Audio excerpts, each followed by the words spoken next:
नमस्ते दोस्तों।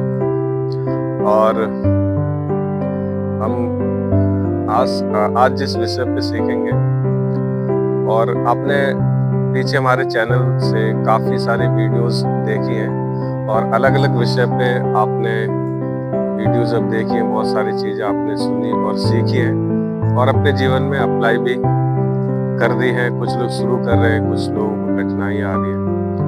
तो ईश्वर आपकी मदद करेंगे और आपको जरूर जीत हासिल होगी।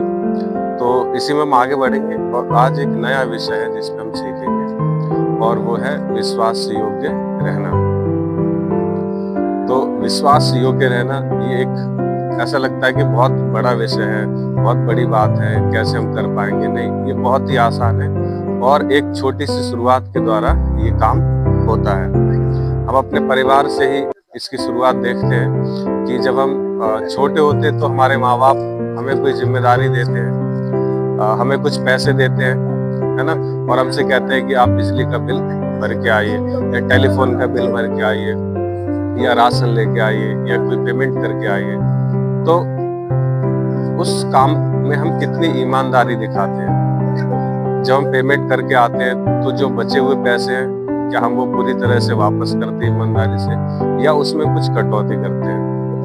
तो अगर हम कटौती कर रहे हैं तो ये गलत है। अगर ईमानदारी से हम पूरे पैसे माँ बाप को वापस कर रहे हैं तो ये अच्छी बात है। तो ये है एक सही तरह से ईमानदारी और एक विश्वास योग्यता। ये है कि हम अपने माँ बाप के प्रति विश्वास योग्य हैं। इसी तरह से जब हम स्कूल में हैं, कॉलेज में हैं, या समाज में हैं, या काम पर हैं, तो जहाँ भी हम काम कर रहे हैं, जहाँ भी हम अपने जीवन को जी रहे हैं, जो भी हमें छोटी बड़ी जिम्मेदारी दी जाती है, उस छोटे बड़े काम में हमें विश्वास होकर रहना बहुत जरूरी है। क्योंकि इसी छोटी सी शुरुआत के द्वारा जो हम परिवार से हम कर रहे हैं, तो ये जो छोटी शुरुआत है आगे जाके एक बड़ी जीत हमें दिलाती है, जिसमें कि हमें एक बड़ी सफलता मिलती है और हम एक विश्वास योग्य व्यक्ति बन जाते हैं। लोग हम पे भरोसा करते हैं, हमें बड़े बड़े